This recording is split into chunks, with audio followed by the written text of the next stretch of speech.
Assalamualaikum warahmatullahi wabarakatuh. Saya akan menjelaskan materi tentang asesmen autobiografi. Jadi apa sih autobiografi? Autobiografi ini adalah suatu alat untuk mengumpulkan data peserta didik guna melaksanakan program bimbingan dan konseling yang diselenggarakan oleh sekolah.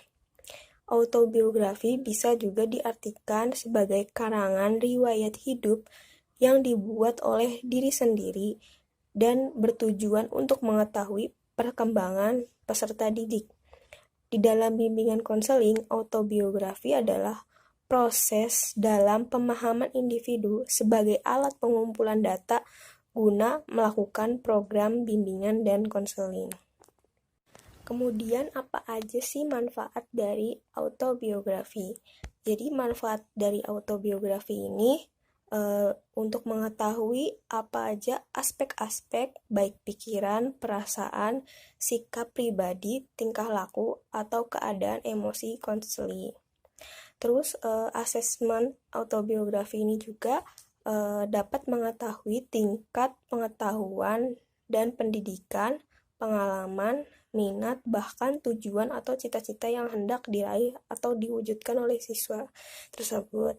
Terus sebagai dasar untuk melancarkan instrumen yang lainnya, dan juga sebagai pembanding interpretasi dari data yang digali dengan instrumen lain. Selanjutnya ada bentuk-bentuk dari autobiografi. Nah, bentuk-bentuk dari autobiografi ini ada dua jenis. Yang pertama ada autobiografi terstruktur, yang kedua ada autobiografi tidak terstruktur. Kalau autobiografi terstruktur itu cara penulisannya itu menurut garis-garis yang telah ditentukan terlebih dahulu. Jadi di sini konselor itu memberikan petunjuk kepada siswa bagaimana cara penulisannya.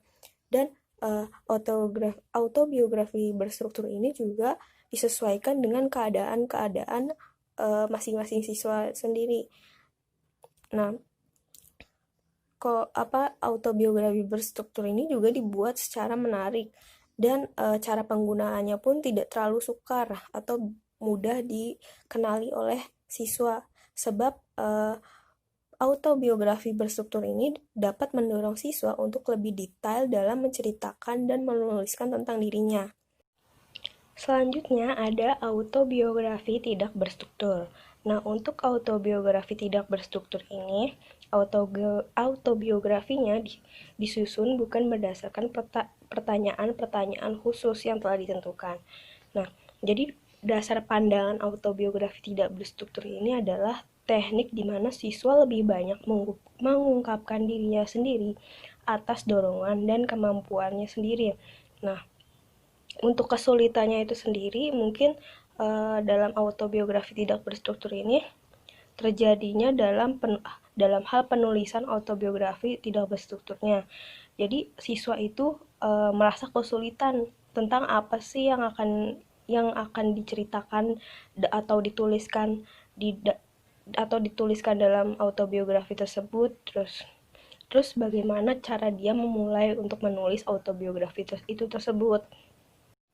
Selanjutnya ada prosedur pengadministrasian autobiografi. Jadi di sini ada tahap-tahapnya. Yang pertama, tahap persiapan. Nah, tahap persiapan ini tuh meliputi misalnya persiapan item-item garis besar dan persiapan format-formatnya.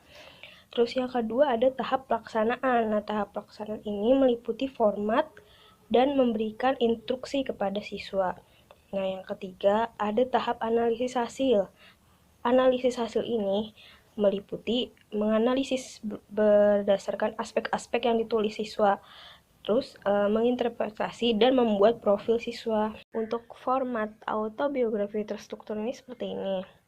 Yang pertama, autobiografi dari siapa namanya, terus waktu penulisannya kapan, kemudian ada periode prasekolah, periode sekolah, dan periode dewasa atau saat ini. Terus selanjutnya juga ada periode masa yang akan mendatang.